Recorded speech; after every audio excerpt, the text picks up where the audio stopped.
let's go and see it. They've done a wonderful job over there.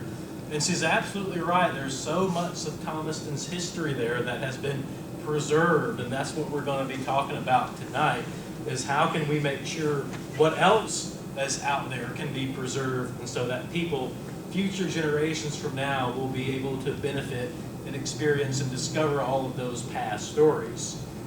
So we'll dive right into it. Can everyone in the back hear me okay? Excellent. So here, I always like to start off with an overview. Here's a little bit of what we're going to be talking about. First, I like to make a distinction between preservation and conservation. You may have often heard those two terms used interchangeably, but they actually mean two very different things. So we're going to go through that. Then we're going to spend some time talking about storage environments. And then we'll explore some specialty formats, because of course not everything exists on paper.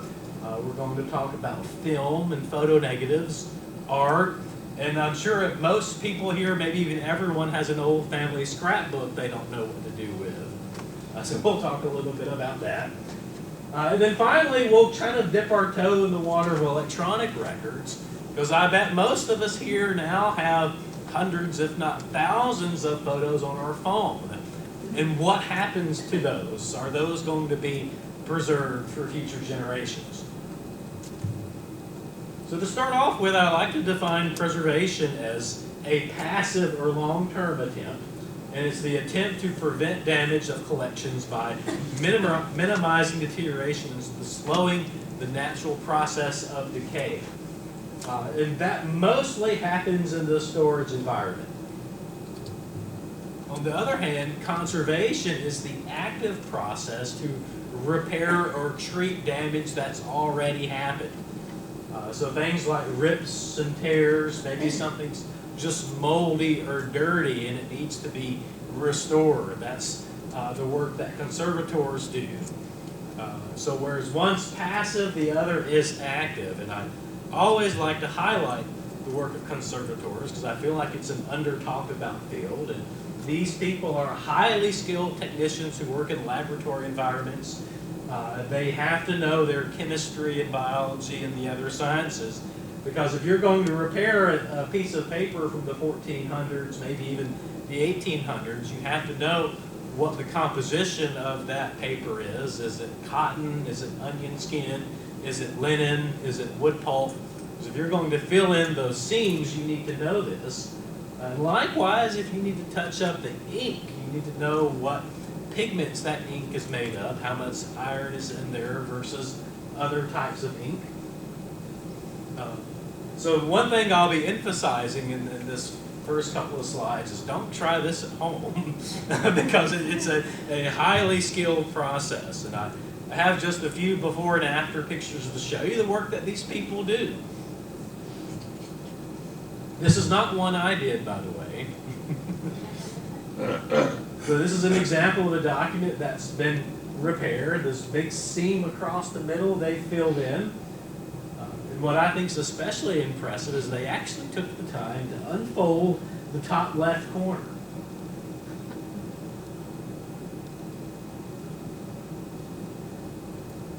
The next image here, I'm sure many of you have seen old family portraits. And as they sit above the fireplace and elsewhere in the house, they accumulate dust and smoke and soot. Maybe there's some pollen in there. And so this is an example of one that's just been cleaned. But in order to lift up that top layer without smudging or lifting up the paint, you have to know what types of solvent to use that's best effective, whether that's oil or watercolors or charcoal, etc. Here's an example of one that's been both cleaned and repaired. They filled in some gaps in the painting and touched it up. And if you hadn't have seen that image on the left, you would have never known it was ever damaged to begin with, would you? They've done a really good job there. So like I said, do not try this at home because it is a highly technical, highly skilled process. I don't do any of this myself. We're actually about to send some maps off from the Columbus State Archives to the conservator who works at the Georgia Archives in Morrow. They are equipped to do this. We're not going to try it ourselves. Because there's a very famous example of, well, it can go wrong. This is a very famous fresco in Spain where some well-intended nun said, you know, she's going to fix this, and a little rubbing here, a little rubbing there, and, well, that's what happened.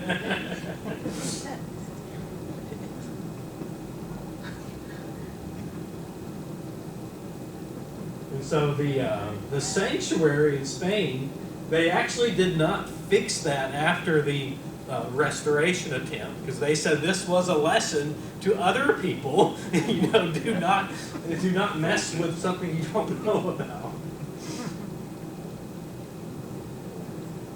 So that's a quick breakdown of preservation versus conservation. This is, you know, conservation. Let's talk a little bit more about preservation. And whereas conservation, most of these things you can't do at home, there's lots of things to preserve your family records and other items of historical importance you can do at home. And we can go through that, starting with the storage environment. You might often think of archives that look like this. They have lots of specialty equipment, lots and lots of specialty boxes and folders and buffer paper and tissue paper and acid-free pens and pencils. They might have special book pillows so that they cradle old books so that they're not breaking the spine. They might bring you boxes out with folders like this. They may even bring you a pair of gloves. And increasingly, like I mentioned with people's cell phones, increasingly in the archives profession, we are finding that history exists here on floppy disks and CDs and USB drives and on the cloud. So just like we in the archives are experiencing this, you probably have some of this as well. But I also show you these pictures so that you know that while this may be what you think of as preservation, don't let that be a barrier, because like I said, there are lots and lots of things you can do at home. Starting with temperature and humidity, these are sort of best practices. A lot of archives will strive to maintain these. Minimum is a 60 degrees temperature. Maximum, once you're going over 75, you know, that starts to accelerate the natural breakdown of documents. On the other hand, humidity, you don't want it below 30%, because if you get too dry, your documents start becoming brittle and they just start crumbling apart. But you don't want it much over 50%. If it gets over 60%, that's especially bad, because anything over 50 and 60, that's when you start having mold blooms. Mold can not only be unhealthy and potentially damaging to you personally, but it can also do lots of damage to your documents too. So somewhere between this minimum and maximum, you have your target, 65 degrees, 40% relative humidity. Now most of us don't keep our homes at 65 degrees, and that's okay, because what's more important than this number is the fluctuations.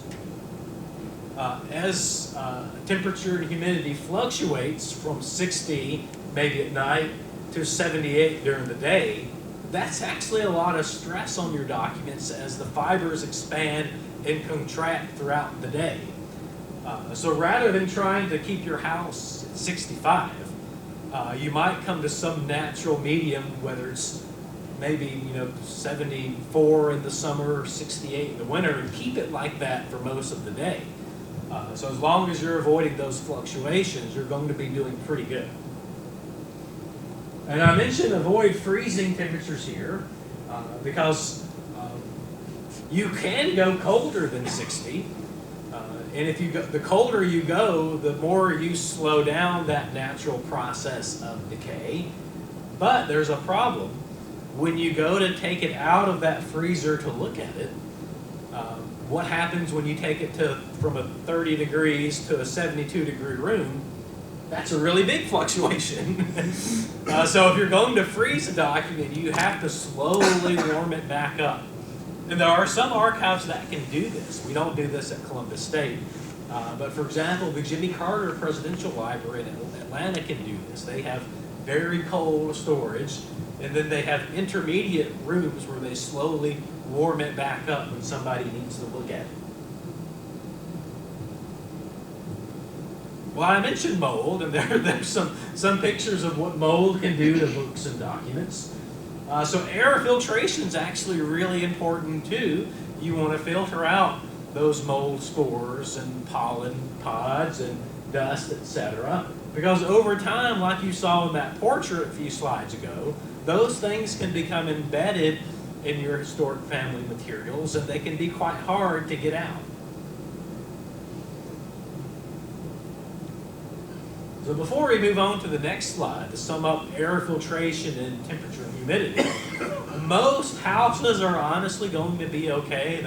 The main point here is to get it into some type of temperature controlled environment, and don't have it in your attic or in your barn where those are going to be really extreme conditions.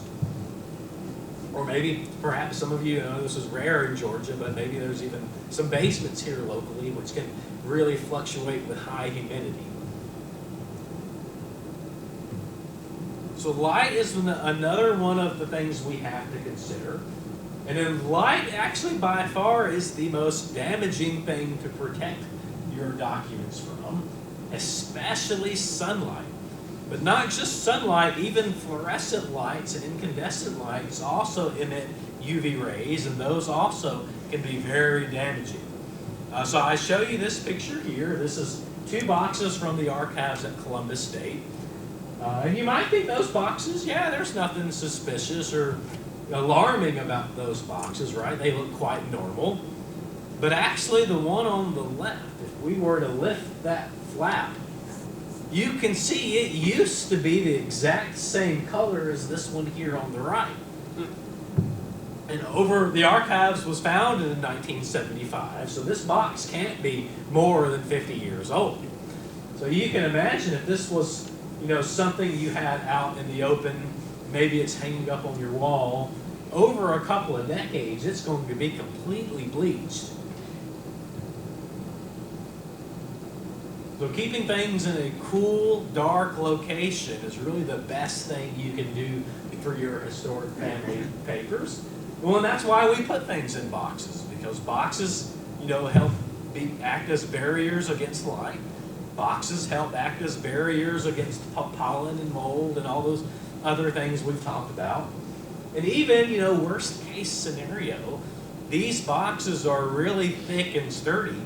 So if there's ever a leak, or even a fire, hopefully not. Hopefully that leak or fire gets put out, and the box will maybe get sacrificed and burn just that outer layer so that the documents inside it are still safe.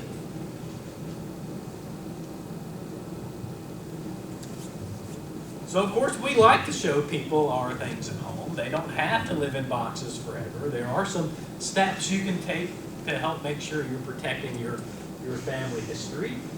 So if you are going to frame something, make sure you're investing in acid-free matting. Things that are not acid-free, as you'll see in a little bit, slowly burn whatever they're touching.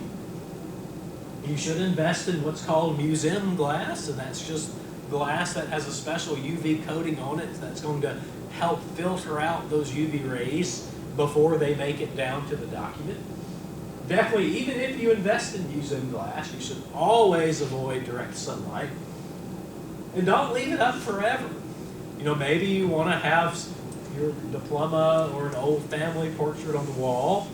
We'll just leave it up for 6 months or a year, and then let it rest in the dark for the next 6 months or a year, and put something else up. This is the Declaration of Independence. I kind of show that jokingly. Is that, yes, you can go to the extremes that they do at the National Archives, but you really don't have to. There's some really basic, not very expensive things you can do without having to turn your home into Fort Knox.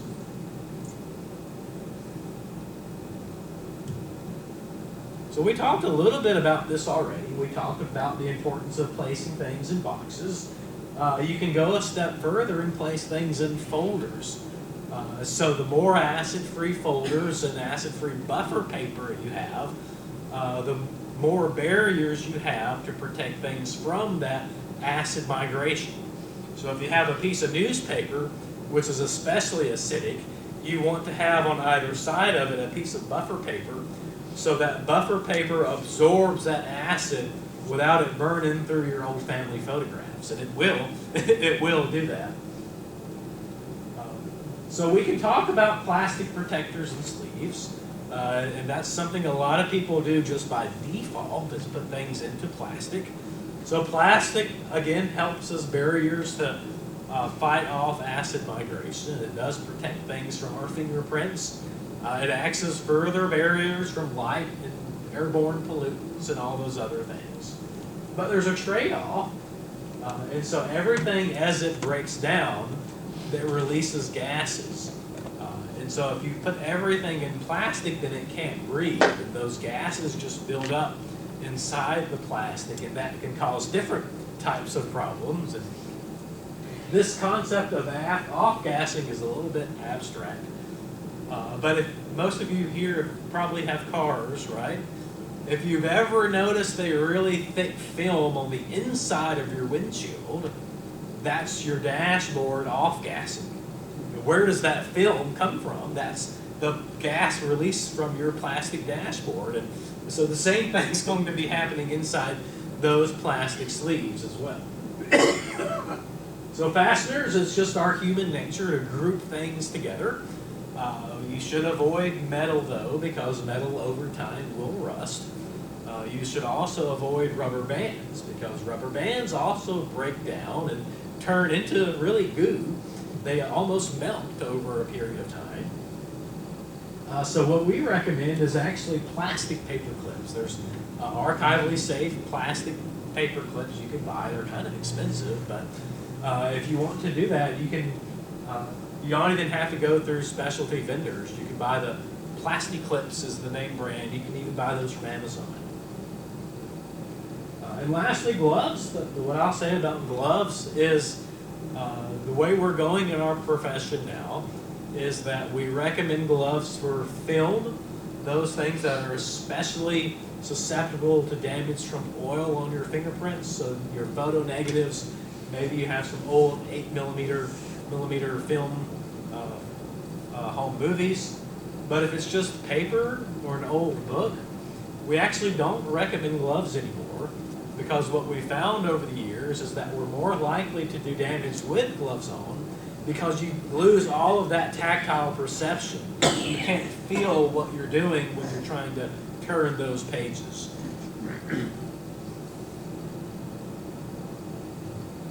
So I mentioned film, and this kind of takes us into some examples of specialty formats. So some of you may have film at home, whether it's photo negatives or some, maybe, does anyone have any old film canisters like that?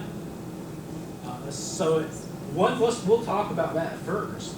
So especially the old film, it's prone to what we call vinegar syndrome. As it breaks down, it starts smelling like vinegar. And I'm sorry I don't have a better picture here for you, but that vinegar, it's not actually vinegar, it's just the chemical component inside it. But if you walk past these and it starts to smell like vinegar, then you might want to either get it digitized or put it into some extra cold storage. And vinegar syndrome is actually contagious. If you have one canister that's really deteriorating, it will accelerate the other film canisters next to it. So really getting it reformatted, digitized, or putting it into really, really cold storage is just about the only thing you can do for that. Photo negatives, on the other hand, are quite easy. You can buy these on Amazon. Now, these are plastic, and we talked about the dangers of off-gassing, but it really is the best way to do film negatives. You can buy a pack of 500 sheets, and each one gives you slots for 10 strips. I want to say it's $100. It's not very expensive. So that's what we do in the archives. When when we have photo negatives, we put them in strip holders like that. I guess I should say you can buy archival film canisters. They're usually plastic because the metal ones will rust, and that's what they look like over there on the bottom. Your right, my left.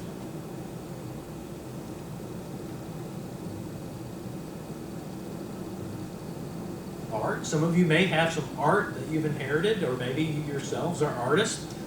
It could be oil, acrylic, watercolors, maybe charcoal sketches. So there's a couple of different ways you can go about that.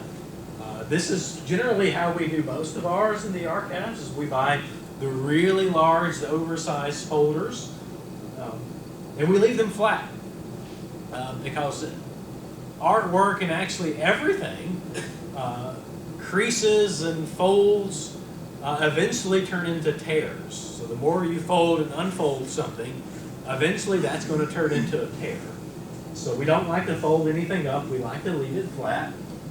Now, I realize this is kind of hard for people to do at home. You don't have a big storage space like that. So what's also equally good is to roll it up. You can roll it up, and that avoids that problem with tears and creases, and you can buy rolled storage boxes.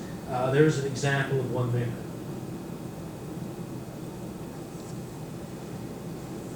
And the secret is, if it's already rolled up to begin with, don't try and flatten it, because it's just going to want to curl back up. Now, one thing I bet at least some of you have here is some old family textiles. Does anyone have an old family quilt? Some of you, yeah. Some of you maybe have saved your wedding dress. And so what I just said applies here too. You want to avoid those creases and folds. Those can become permanent over time. And this is a really good photo here. What you can do is insert little fillers, whether it's something a little bit more rigid like that, or you can just wad up tissue paper, and that helps form a sort of roll rather than a actual fold. And again, another way of avoiding fold is buying an extra large box. And you want to fluff it up with lots of that acid-free tissue paper. And acid-free tissue paper is another thing that's really cheap. You can buy that without breaking the bank.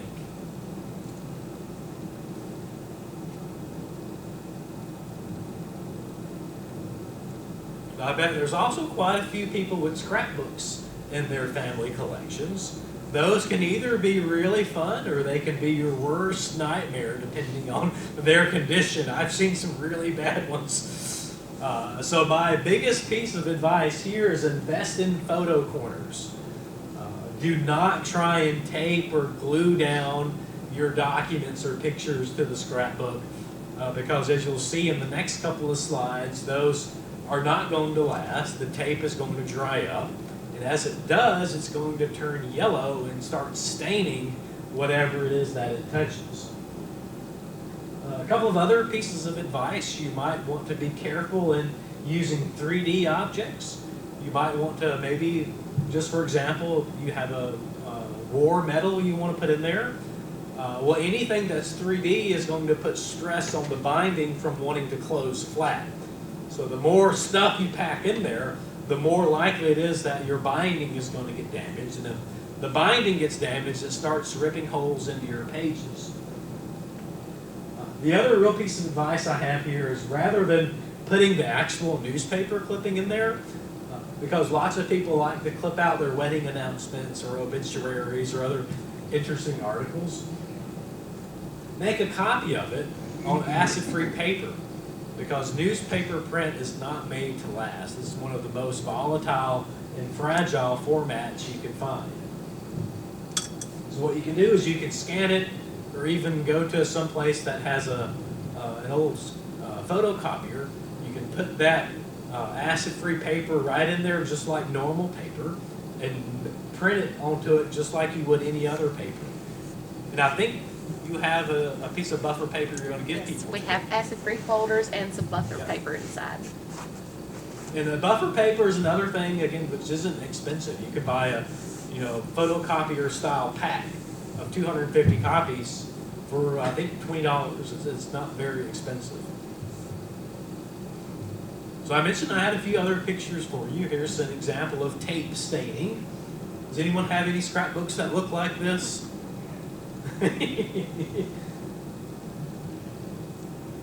If you don't, I bet you have one that looks like this. These were really popular for a long time, the self-adhesive scrapbook pages. And guess what? This adhesive starts to turn yellow, and it starts to decay as well. So eventually, what you're going to see on the next slide will also happen to this, where things just start falling off, and you've lost kind of the original context and what it was originally placed. This was probably contact cement or some other paste on glue. And you can see where this would have gone right there, that would have gone there, that would have gone there. So it was kind of an archaeological hunt to knowing what went where. So we could spend the rest of the afternoon talking about scrapbooks, and I'd be happy to answer any questions you may have. But just kind of skipping ahead to what can you do with scrapbooks is you can put everything into plastic sleeves, and this is another example where plastic can outweigh the cons, is that as you have all of these things on one page, you want to keep them together. And so putting the entire page in a sleeve together helps keep all of those things as they were originally associated together. Because one thing next to another actually has some meaning to it. And oftentimes you might have a description written underneath that. And so you want to keep those things together. So you could put them loose in a box like that. Or you might decide to actually rebind them. And that's a really good example of what that might look like.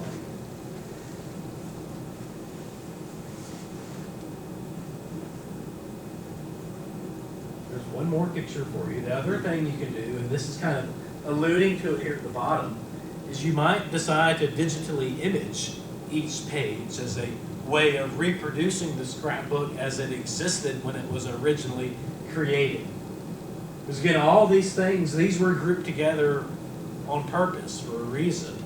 And you might not be able to see it from where you're sitting, but these descriptions each identify what's on that picture. So if you start taking things off the page without recording that, you could potentially lose some of that intellectual control, as we might call it. So what do you do after you digitally capture a scrapbook? Well, that's my next slide. The first bullet point there, lifespan of electronic record. I have a coworker I like to quote. He said it best that digital or electronic files will last forever until the end of time, or 5 years, whichever comes first. Because if you put this in perspective, if I had brought my presentation on a floppy disk, and maybe it's Microsoft Word 1990, am I going to be able to plug that into the laptop? And even if I could, if it's Microsoft Word 1990, is it going to recognize that file format? Let's assume I get past that hurdle. Let's say it does recognize it. A file that old, just like everything naturally breaks down, digital files just naturally get corrupted too. And it's eventually, almost a guarantee that files will get corrupted. So this is a problem because so much of our lives are digital these days. And it moves so quickly. Just in this one picture, we've gone from the big floppy disk to the small ones, to cassette tapes, to CDs. Then we had thumb drives and SD cards. And now even people have stopped using those, and they upload everything to the cloud. And so what comes after that in the next 5 or 10 years? Probably something else after that. We might one day have actual chips in our thumb, and we just plug that right into the, you never know. So how do you preserve that and make sure it's, kept for future generations? Is that there are some, best practices we can follow. one of them is called locks. Lots of copies keep stuff safe. So the more copies you have, the more likely you are that something is going to be, preserved and not corrupted. The other thing that's important is keeping up with file formats so that every time, just using Microsoft Word as an easy example, every time Microsoft Word introduces a new file format, that you go in and update it to the latest version. And so you don't fall 5 formats behind and it's no longer recoverable. So keeping lots of copies, making sure it gets migrated. Oftentimes what we do institutionally is we run what's called checksum programs, and that's something most of you probably wouldn't do at home. But for example, us at the university, we're fortunate to have our own IT department. They maintain servers, and their servers get backed up every single day. And so what we can do is we can run what's called checksum programs on those.